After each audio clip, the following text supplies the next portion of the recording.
할렐루야. 예. 변함이 없습니다. 사도행전을 통해서 꼭 사도행전이기 때문에 성령과 연결해야 된다라는 불문율은 아니고요. 왜 굳이 그렇게 성령으로, 주님이 올라가시고 제자들에게 성령을 보내셨으니까 성령 언급이 많은 거고요. 복음서에는 아직 주님이 승천하시기 전이니까 주님이 직접 함께 하셨다는 이야기인 거예요. 그래서 사도행전에 특별히 성령의 역사와 성령의 인도하심이 그 충만하심의 역사가 기록이 되어 있는 겁니다. 그렇다면 이게 참 추상적이기도 하고 뭔가 감이 잡히지도 않는 것 같은 성령, 하나님의 영이라 그랬어요. 삼위일체 이 성령, 주님과 함께 아버지 되시는 하나님, 성부 하나님과 함께 창세 이전부터 이미 함께 계신 분, 창세 때에 이 땅 가운데 동일하게 세 분이 또 함께 계셨던 분, 역사로 따지자보면 제일 바가 없지요. 그 성령께서 이제 구체적으로 주님이 주의 복음을 이 땅 가운데 펼치고 난 이후 승천하시고 난 다음 사도들과 함께 복음을 세계 열방 가운데로 뿌리시고 흩으시는 귀한 역사를 이루게 됩니다. 그러면요, 이 성령의 역사라는 것, 그 성령의 역사에 메커니즘이 있습니다. 메커니즘이라고 하면 뭐 어렵게 생각하지 마시고요. 그 성령의 역사의 그 일종의 틀, 그렇다고 또 틀에다 가둔다고 생각하실 필요도 없어요. 이건 성령께서 하시는 스타일이니까 어떤 스타일인지 이해하시는 데 도움을 가지시면 돼요. 오늘 본문에 보면 성령의 역사의 스타일, 메커니즘, 이거 보면 1장 8절에 이게 대전제예요. 1장 8절에 뭐라고 나와 있냐면 오직 성령이 너희에게 노트가 있으시거나 공간이 있으시면 요거는 제가 제시해드리는 대로 한번 적어보세요. 1장 8절. 그 다음에 이제 첫 번째 단락이 1절부터 11절까지고요. 12절부터 26절까지로 나눌 거예요. 그 두 개를 가지고 공통적인 메커니즘과 성령의 역사에 공통점을 찾을 거예요. 근데 일단 1절부터 11절까지 거기에 이제 전체를 리드해가는 8절에 오직 성령이 너희에게 임하시면이라고 나와 있어요. 그 첫 번째 임재예요. 임재. 성령의 임재. 1절부터 11절의 핵심인 8절을 근거로 성령의 역사의 틀을 잡아봅니다. 우선은 임재예요. 임자 아니고요. 임재예요. 임재. 성령이 너희에게 임하시면 너희가 뭘 받아요? 권능을 받는데, 여러분 권능을 먼저 받는 게 아니죠. 성령 때문에 권능이 따라오는 거죠. 그건 누구의 권능입니까? 그러니까 성령의 권능이에요. 그럼 왜 굳이 성령은 권능을 가지고 오셨을까요? 우리에게 임재하실 때. 이게 이제 관건이에요. 칼을 휘두르라고 권능으로 오신 게 아니에요. 엑스칼리버를 찾으라고 우리에게 오신 분이 성령이 아니에요. 자, 임재. 그 다음에 권능이에요. 두 번째. 그걸 받고 예루살렘과 온 유대와 사마리아와 땅 끝까지 이르되 증인이 되리라 하시나. 그래서 1절부터 11절까지 8절을 근거로 성령의 역사의 메커니즘 그 틀은 임재, 권능, 증언이에요. 여러분, 그렇다면 권능이 왜 필요합니까? 예수 전한다고 핍박하는 이들을 잡아서 곤두박질 치기 위함입니까? 대들기 위함입니까? 맞서기 위함입니까? 아니요. 성령의 임재와 동시에 권능이 우리에게 임하게 되고 그 권능은 분명한 이유와 근거가 있습니다. 목적이라고도 할 수 있는 뒤에 뭐 때문이죠? 증언 때문이에요.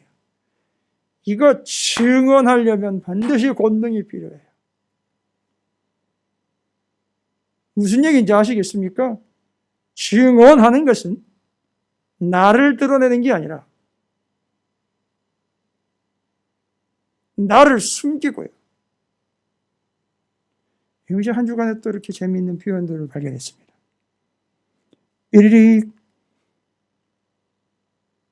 성경 에피소드. 김 목사와 함께하는 재미있는 성경 에피소드. 와우. 반응이 전혀 없습니다. 권능이 임합니다. 응?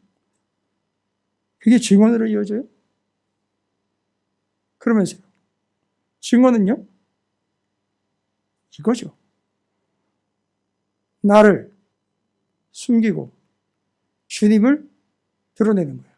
여러분, 여기 나를이라고 합니다. 날. 칼날. 그 칼날을 숨기는 거예요. 우리는 얼마나 많은 칼부림 속에 살아갑니까?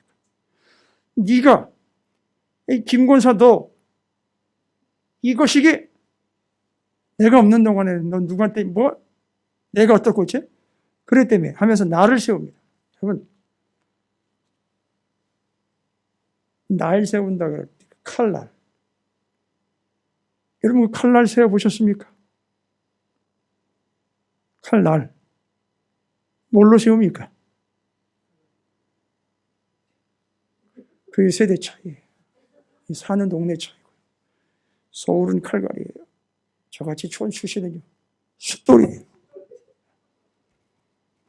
되지도 않는 숫돌에다가 칼 가느라고 낫 가느라고 해보겠다고 앉아가지고선 안 세워지는 거예요. 그것도 내공이 있어야 되는데. 근데 어찌됐든 나를 세우려면 숫돌에다가 갈아야 돼. 날이 서서렇게 섭니다. 그러면요, 그걸 테스트해봐요. 어떻게 테스트하죠? 신문지. 싹 비워버려요. 오.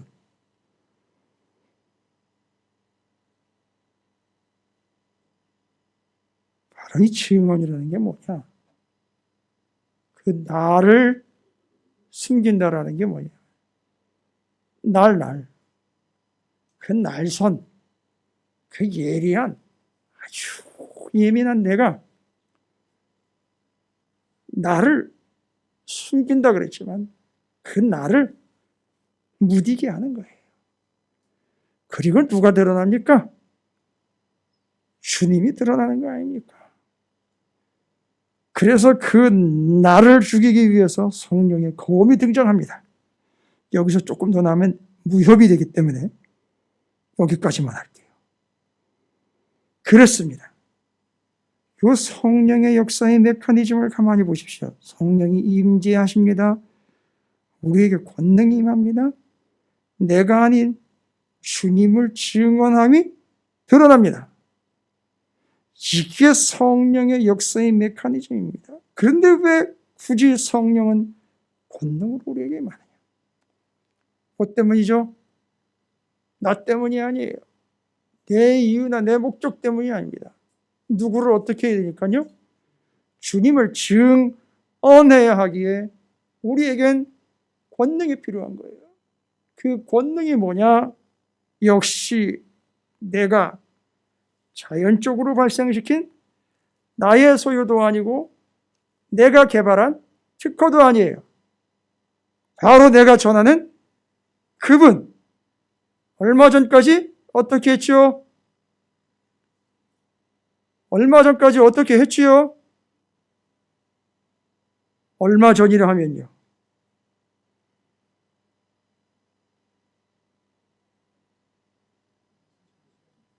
불과 1, 2년 전만 해도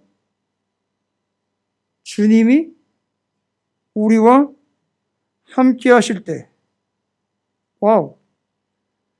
그때 우리는 그 주님을 따르면서 직접 목격했어요. 그리고 이제는 그 주님이 승천하신 이후 그분을 증언하는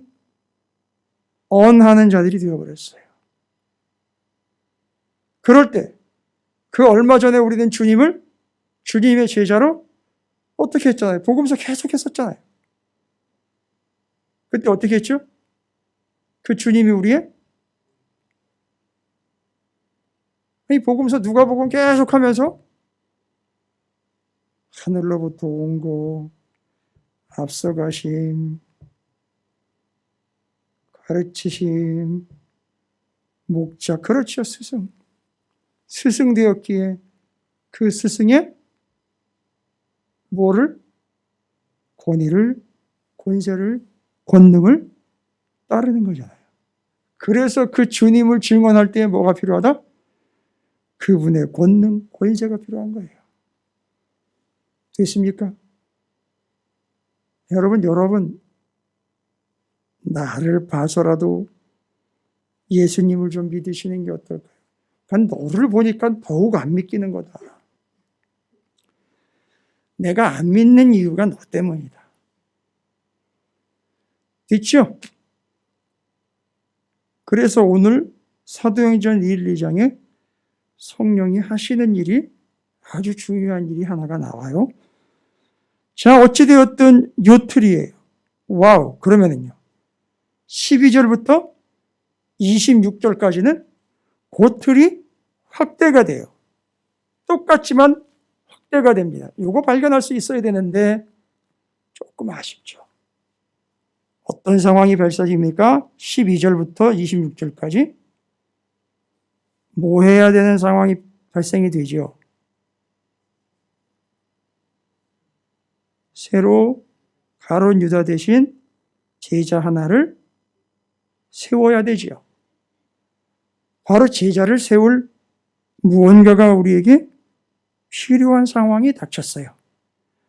이때 이 사람들은요, 그 필요한 상황, 한 사람이 더 필요한데 라고 얘기가 나오자마자 그들이 행동한 바로 다른 거 필요 없잖아요. 한 가지. 서로 모여가지고 다락방에 올라가 14절 어떻게 했더라? 기도에 힘쓰더라. 그러고 보니까 그 기도에 힘쓰더라라고 바로 뒤이어가지고서 무리수가 120명이나 됐는데 그때 거기에 어떤 현상이 나타났어요? 성령이 임재. 그 1절부터 11절까지 됐잖아요. 성령의 임재, 권능, 증언 나왔잖아요. 이게 조금 늘어나고 조금 더 세미해진 부분이 있지만 똑같죠? 뭔가 필요한 상황이 닥쳐 제자를 하나 더 뽑아야 되는데 어찌할까요? 라고 기도로 들어갑니다. 그 기도 가운데에 성령이 임재합니다. 따라서 이 기도는 어떤 기도냐? 성령의 충만을 구하는 기도였다는 거예요. 그래서 그들에게 뭐예요? 16절 형제들아, 성령이 다윗의 입을 통하여라고 뒤로 넘어가는데 이제 놀라운 역사, 필요에 의해서 기도 들어갑니다. 그죠? 기도 들어가고 어떻게 합니까? 성령이 임재합니다. 그리고 누가 뽑히지요? 마띠아가 뽑힙니다. 마띠아는 어떤 사람입니까? 22절 항상 우리와 함께 다니던 예수님을 봤습니까? 못 봤습니까? 예수님을? 마띠아가 적어도 3살은 아닐 거 아니에요. 한 3년 전에 돌아가셨다고 치더라도요. 엄마가 유모차에 태워가지고 끌고 다녔어요? 아니잖아요. 지금 제자의 반열에 지금 들었을 때는 청년 이상이고요. 어른이잖아요. 성인인데. 그러면 그 이제는 주님을 봤다 못 봤다. 그러나 어디엔 못 들어왔어요.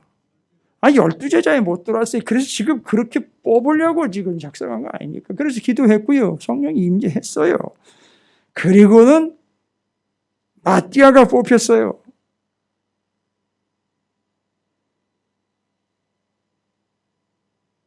입맛에 마띠아 뽑힙니다.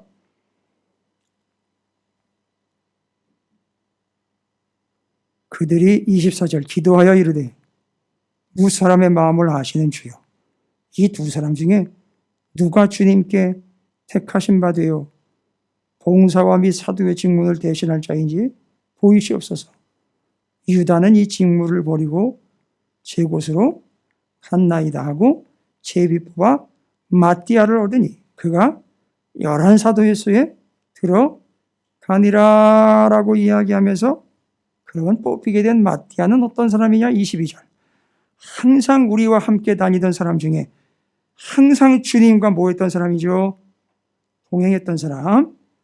하나를 세워 우리와 더불어 항상 제자들과 함께 더불어서 스스로 12제자가 안 됐다라고 심퉁 부리거나 휘루퉁해가지고 있질 않고, 권사 집사 세워주지 않았네, 장로 안 세워줬네 해가지고선 뒤에 가가지고 이상한 소리가 되고 하는 거 아니고, 그죠? 여기 권사님들 집사님들 다 들어오셨나요? 방송에? 난 몰라요. 내가 뽑은 거 아니니까.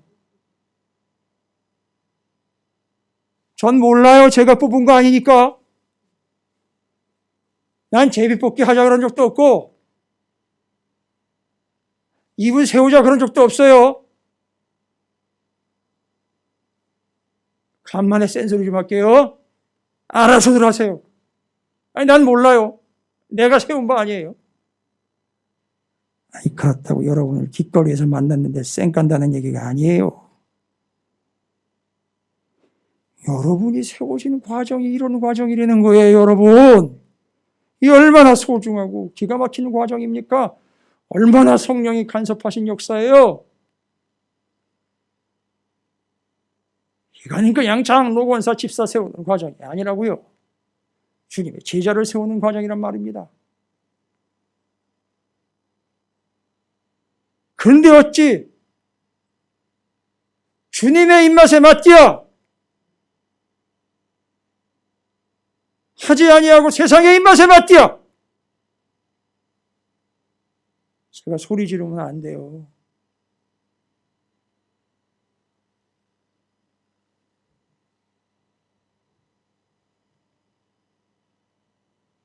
그래도 질러봅니다.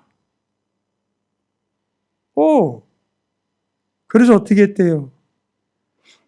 우리와 더불어 예수께서 부활하심을 증언할 사람이 되게 하여야 하리라 하거늘. 그럼 뭐 어떤 사람 세우면 되는 거예요? 뭐 하는 사람 세우면 되는 거예요? 사무행정에 능한 사람입니까? 아니면 프로그램에 능한 사람이에요? 지금 보니까 마띠아가 어디 청년사역에 능한 친구인가요? 뭐 찬양 잘하는 제자인가요? 보니까? 뭐예요? 어떻게 해서 이 사람이 이게 선택이 된 거예요, 이거? 필요가 있어서 기도했는데 성령이 임재했어요. 임재하셔서요. 마띠아를 뽑아서, 이 사람이 마띠아 뽑았어요. 그리고 그를 뭐 때문에 뽑았느냐 했더니만 뭐죠? 주님과 함께 동행했던 그가 이후로 어떤 삶을 살아야 된다고요?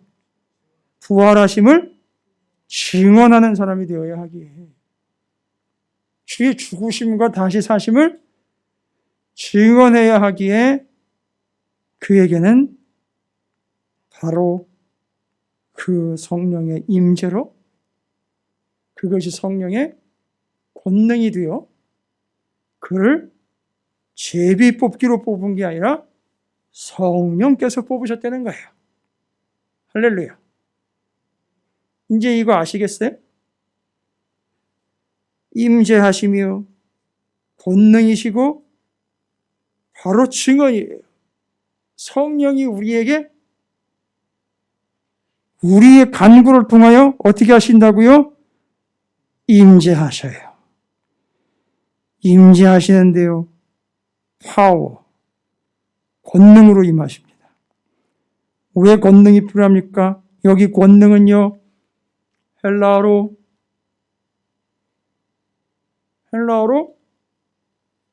디우나미스, 영어로는요, 옛날에 했는데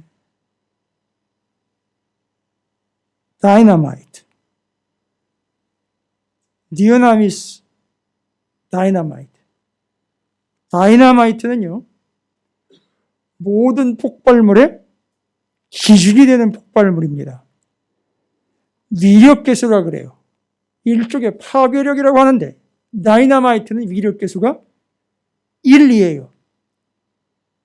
그래서 어떤 폭발물의 위력계수가 5 이러면 그걸 하나 터치면 뭐를 5개 터치는 거랑 똑같다는 거예요? 다이너마이트 5개를 한꺼번에 터치는 거나 마찬가지라는 거예요. 이 다이너마이트가 바로 그 디우나미스에서 왔어요.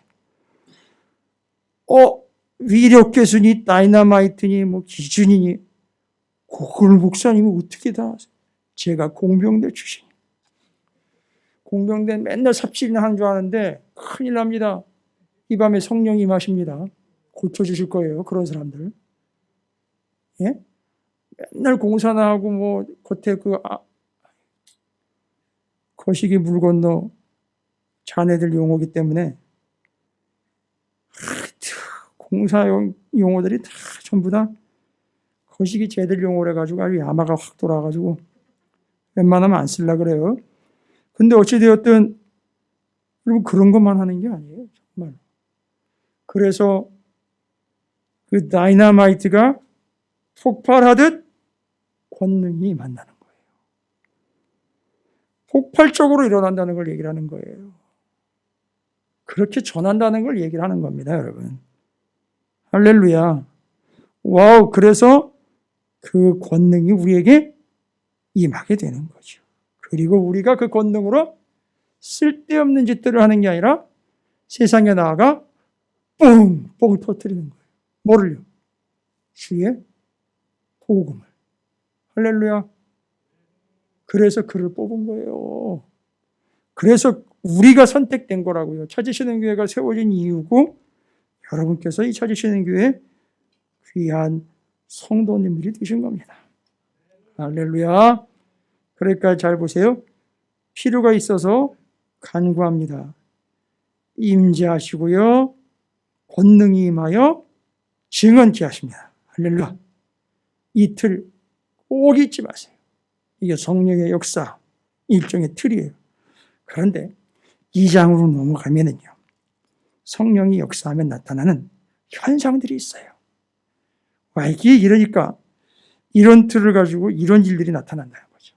자, 그러면 1장과 2장, 사도행전 1장과 2장은 이런 틀을 가지고 이런 일들이 나타난다는 거죠. 이런 틀은 1장, 이런 일은 2장. 그럼 어떤 일이 일어난다는 겁니까? 2장 1절부터 13절까지 무슨 일이 나타났다는 거죠? 아니, 서로 각각 다른 동네에서 왔는데 성령이 임하니까 뭐가 터졌어요? 방언이 터졌는데 거기 있는 사람들이 전부 다 자기네 말로 하는데 또 자기네 말로 알아들어요. 놀라운 거예요. 그러니까 이 언어와 출신이 각각 다른데 거기에 모여서만은 어떻게 돼요? 마치 민족이 뭐가 되는 것처럼, 하나가 되는 것처럼. 성령의 역사는요, 기억하셔야 돼요. 매일 입으로만 성령 하면요, 별 의미 없어요. 그냥 보시면 알아요. 성령의 역사는 각각이지만 하나가 되게 한다는 거예요. 그죠?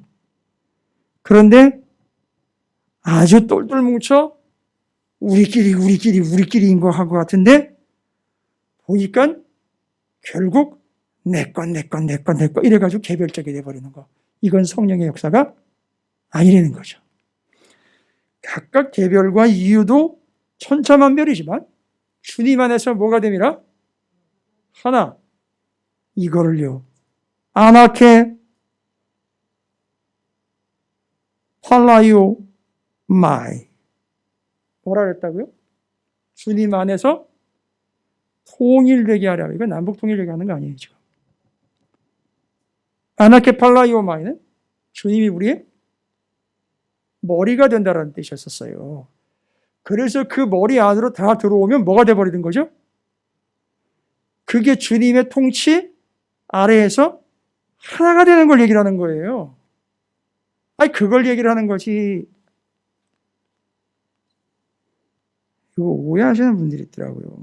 잘못 이해하시는 분들이 있고요. 성령의 역사는 각각이지만 하나. 4개만 말씀드릴게요. 아까 성령의 역사의 메커니즘 잘 적어 놓으셨습니까? 뭔가 필요해요. 임재, 기도, 강구. 그 다음에는요. 권능, 증언. 됐어요? 그거 잘 기억해 두시고요. 성령이 임하게 되면 우리에게 각각이지만 하나의 통일됨의 역사가 나타난다. 거기서 말하는 통일이라는 것은 각서 쓰고 지금부터 383 없습니다. 이런 개념이 아니에요. 주님이 머리가 되셔서 그 안으로 다 하나의 통치의 권위 아래로 들어오게 되는 것. 각각이지만 하나. 성령이 임하시게 되면은요. 성령이 임하시게 되는 것도 마찬가지고요. 성령이 임하는 것 자체도 둘을 다 얘기합니다. 성령이 임하시면 어찌 된다라는 말과 함께 성령이 우리에게 임하시는 것 자체도 14절부터 42절까지 전부 다 그게 뭐다? 하나님의 말씀 성취다라는 것을 요엘서, 시편, 기억하십니까? 시편, 거기다가 기록을 해놨어요. 그래가지고 그 말씀들이 뭐가 된 거다? 다 이루어진 거예요. 성령이 역사하시면 반대로 성령이 임재하시려면 우리에게 성령이 임하시는 것과 동시에 뭐가 이루어지느냐? 하나님의 말씀이 이루어진다는 거예요. 성령의 역사는 곧 우리의 삶에 말씀이 성취가 된다는 거예요. 그게 성령의 역사의 결과예요. 각각이지만 하나. 말씀, 성취. 지금 뭘 얘기하고 있죠? 성령의 역사의 결과에 대해서 얘기하고 있어요. 여기 또 나와요. 43절부터 47절까지 믿는 사람이 다 함께 모여 44절 모든 물건을 서로 뭐 한답니까? 통용하고 또 재산과 소유를 팔아 각 사람의 필요를 따라 나눠줘요. 날마다 마음을 같이하여 성전에 모이기를 힘쓰고 집에서 떡을 떼며 기쁨과 순전한 마음으로 음식을 먹고 하나님을 찬미하며 또 온 백성에게 칭송을 받으니 주께서 구원을 받는 사람을 날마다 더하게 하시니라. 이게 뭐지요? 아나니아 삽비라 이야기, 바나바 이야기, 자기 거라 하지 않고 이걸 교회로 함께 가지고 와서 그들이 서로 나누게 되었다. 그거는 그냥 단순히 교회에다 갖다가 헌납하고 헌금했다가 아니라 잘 보세요. 이걸 통하여 이건 제 것이 이건 내 것이 그때 바나바가 바로 레위인이었다라고 그럽니다. 레위인은 재산이 없어요. 하나님이 그들의 기업이었어요. 하나님이 그들의 땅덩어리였었어요. 하나님만 믿고 가는 자들이에요. 그러니까 이건 제 것이 아닙니다라고 자기를 부인하는 거예요. 이건 내 거 아니에요. 나는 이것들 또한 뭐가 아닙니다. 주인이 아닙니다라고 자기 부인이 성령 충만하게 되면 바로 이 현상이 반드시 나타나야 돼요. 나는 아닙니다. 저는 자격이 없습니다. 저는 정말 부족합니다. 저는 정말 아쉬운 인생입니다. 저는 정말 아픕니다. 저는 정말 안타깝습니다. 저는 정말 약합니다. 각각이지만 하나가 되었고 말씀이 이루어지고 자기 부인이 일어납니다. 여러분, 자기 부인하기가 쉽지 않아요. 이건 자연스럽게 되는 게 아니에요. 이 부분에서 바로 주님의 권능이 필요해요. 여러분, 야복나루에서 급격한 자기 부인이 일어났죠? 야곱이요. 어마어마한 과정이에요. 쉽지 않아요. 절대 자기 부인 안 해요. 나는 쓰레기입니다. 나는 죽일 놈입니다. 나는 죄인입니다. 나는 죽어 마땅합니다. 이런 거 절대 안 해요. 그건 권능과 맞서고 있는 부분이 있어요. 아직 성령이 충만하게 임하지 않은 탓입니다. 세 가지 말씀드렸죠? 이제 끝으로 말씀드립니다. 성령이 임재 결과 41절과 47절 2장 41, 47절인데 뭐 여러분이 보셔도 아시겠지만 여기 사람들이 온전하게 그 신도의 수가 3,000이나 더하더라. 구원받는 사람을 날마다 더하게 하시느냐. 보니까 이게 사람들이 한 일이 아니었었어요. 그 성령이 하신 일이었었어요. 그렇죠? 어땠건 각각이지만 하나가 되었고 말씀이 이루어졌고 자기 부인이 이루어지는 그 공동체에 실질적 부흥, 거듭남, 다시 살아남, 회복의 역사가 나타나더라는 거예요. 그리고 세상이 소위 말하는 예산이 늘었네, 사람이 늘었네 하는 오해할 만한 그런 일들이 나타나는데 그것은 그냥 돈과 사람이 늘은 게 아니라 죽었던 자들이 살아나 부활을 경험하게 되는 영적 부흥을 맞게 되는 거죠.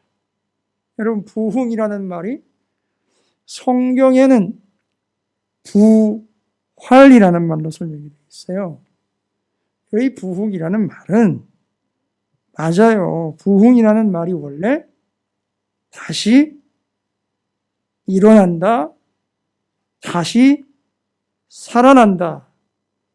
그게 부활이에요. 근데 우리는 부흥을 어떻게 이해하고 있어요?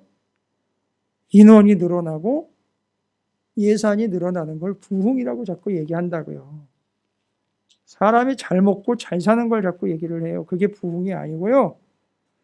죽었던 자, 죽어야 할 자가 다시 살아나는 거, 거듭남, 다시 살아남. 그걸 부흥이라고 그래요. 그래서 실제적 부흥이 성령의 역사의 결과, 열매로 나타나게 되는 거죠. 됐습니까? 오늘 두 가지 얘기했죠? 성령의 역사, 어떻게? 성령의 역사의 결과, 이렇게. 됐죠? 잊지 마시기 바랍니다. 따라서 우리는 이런 것들을 요목조목 따질 필요도 있지만 이제 우리가 해야 할 유일한 한 가지, 성령의 충만함을 간구하는 것. 여러분, 이 시간에 제가 부탁드립니다. 간구해 주십시오. 여러분의 담임 목사인 김성호 목사에게 성령이 충만히 임하도록, 찾으시는 교회 성령 충만히 임하도록, 우리에게, 나에게 성령 충만히 임하도록, 이 세 가지 놓고 간절하게 좀 기도 부탁드립니다. 꼭 기도 부탁드립니다. 이 시간이 지나가면 기회는 없고요. 이 시간에 제가 부탁드린 것, 성령께서 제게 임하셔서 그런 마음을 주셨기에 부탁을 드리는 거니 순종 부탁드립니다. 이 세 가지 놓고 함께 소리내어 기도하시고, 제가 마무리 기도함으로 이 밤에도 성령 충만으로 나의 양식을 삼고 나의 의대를 삼고 소망을 삼고 여러분 모두에게도 동일한 성령의 임재와 역사가 나타나게 되기를 주님의 이름으로 축복합니다.